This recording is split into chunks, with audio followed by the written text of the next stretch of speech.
గిరిజన సంక్షేమ శాఖలో పరిధిలో నిర్వహిస్తున్న పాఠశాలల్లో పనిచేస్తున్న ఉపాధ్యాయులు విద్యార్థుల సమస్యలను పరిష్కరించాలని తెలంగాణ ప్రోగ్రెసివ్ టీచర్స్ ఫెడరేషన్ నిరసన కార్యక్రమం చేపట్టారు. పండిత్ పీఈటీలను వెంటనే స్కూల్ అసిస్టెంట్లుగా ప్రమోట్ చేయాలని కోరారు.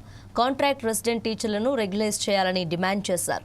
ప్రభుత్వ అధికారులు పాలకులు సమస్యల పరిష్కారానికి చర్యలు తీసుకోకుండా విద్యపై నిర్లక్ష్యం వహిస్తున్నారని మండిపడ్డారు.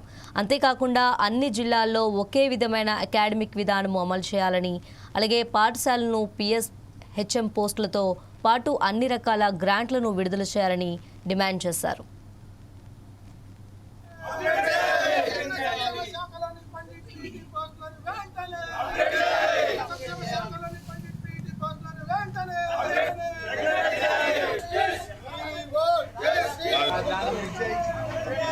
వాళ్ళ విద్య తర్వాత నా అనుభవంలోనే ఇచ్చేసి ఇప్పటికీ గిరిజన దొరకడం లేదు. మా విశ్వవిద్యాలయం ఒకసారి గిరిజనుల కోసం 2-3 సార్లు అభివృద్ధి చేయాల్సి వస్తుంది. ఏమిటి అసలు ఎందుకు ఇట్లా 2 ఏళ్ల తర్వాత గిరిజన ప్రాంతాలు దానికి ప్రత్యేక పాఠశాలలు పెట్టారు. దానికి కొన్ని ప్రయోగాలు చేశారు.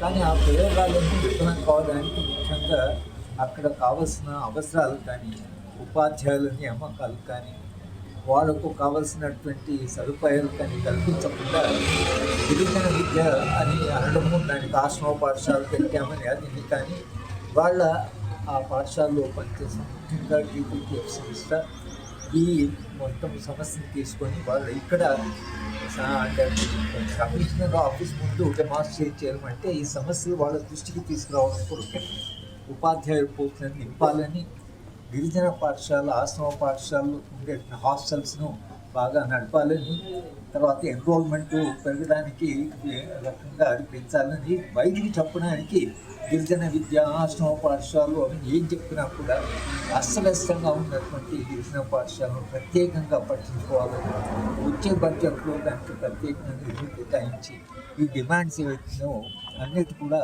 ప్రభుత్వం స్పందించి రేపు ఆ విధాన నిర్ణయంలోనే గిరిజన పాఠశాలలకి, గిరిజన అమ్మాయిలకి అబ్బాయిలకి ఒక ప్రాథమికమైనటువంటి ప్రాధాన్యత ఇచ్చి విధానమే మార్చాలి. వాళ్ళ విద్యా విధానం ఎలా ఉందంటే చాలా కన్ఫ్యూజ్గా ఉంది.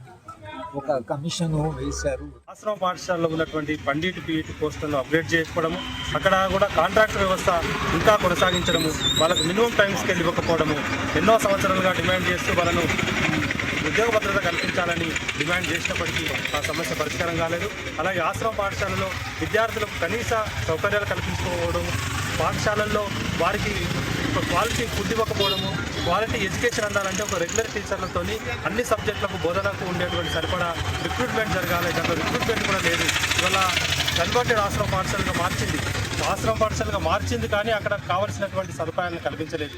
ఇవాళ పోస్టులను రిక్రూట్ చేయకపోవడము, అట్లాగే భవిష్యత్తులో ఈ ఆశ్రమ పాఠశాలల యొక్క ఉనికికే ప్రమాదమయ్యే విధంగా ఇలా తెలంగాణ విద్యా కమిషన్ కానీ రకరకాల కమిషన్ల పేరు మీద ఇలా రెగ్యులర్ పాఠశాలలు మూసివేతకు కొనసాగింపుగానే అన్ని కమిషన్లు వస్తున్నాయి తప్ప అక్కడ క్వాలిటీ ఎడ్యుకేషన్ అందించాలని కానీ, అక్కడ పోస్టులను భర్తీ చేయాలని కానీ ఏ కమిషన్ కూడా సూచించలేదు. అది దురదృష్టకరం.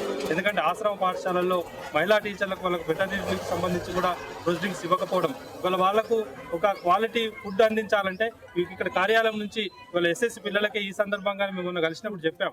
ఎస్ఎస్సి పిల్లలకు సంబంధించి వాళ్ళకి సాయంత్రం ఇచ్చే స్నాక్స్ కూడా ఇప్పటి వరకు అందలేదు.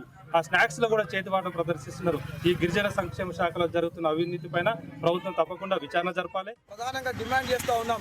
వాళ్ళ ఆశ్రమ ఉన్నత పాఠశాలల్లో పనిచేస్తున్నటువంటి గ్రేడ్ పండిట్ పీఈటీ పోస్టులను వెంటనే అప్గ్రేడ్ చేసి వారికి పదోన్నతులు కల్పించాల్సినటువంటి బాధ్యత ఈ రాష్ట్ర ప్రభుత్వం మీద ఉంది.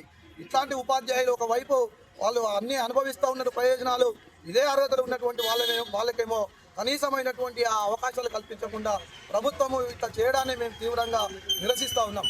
అదేవిధంగా ఇవాళ ఆశ్రమ ఉన్నత పాఠశాలల్లో మొత్తంగా ఖాళీలను భర్తీ చేసి రెగ్యులర్ పద్ధతిలో ఉపాధ్యాయులను నియమించడం ద్వారా ఆ రెగ్యులర్ ఉపాధ్యాయులు మంచి బోధనను అందించేటువంటి అవకాశం ఉంటుంది. కానీ వాళ్ళ ఆశ్రమ పాఠశాలల్లో 10 మంది ఉపాధ్యాయులు ఉంటే అందులో సగం మంది కాంట్రాక్ట్ రెసిడెన్షియల్ టీచర్లే పనిచేస్తూ ఉన్నారు. వాళ్ళు మొత్తంగా రెగ్యులర్ ఉపాధ్యాయులతో సమానంగా వాళ్ళు పనిచేస్తూ ఉన్నారు. కానీ వాళ్ళకి ఇచ్చినటువంటి వేతనాలు మాత్రం చాలా తక్కువగా ఉన్నాయి. ఆ వేతనాలు ఒక శ్రమ దోపిడిని మనము ప్రదర్శించేటువంటి పద్ధతులే కనబడతా ఉన్నాయి.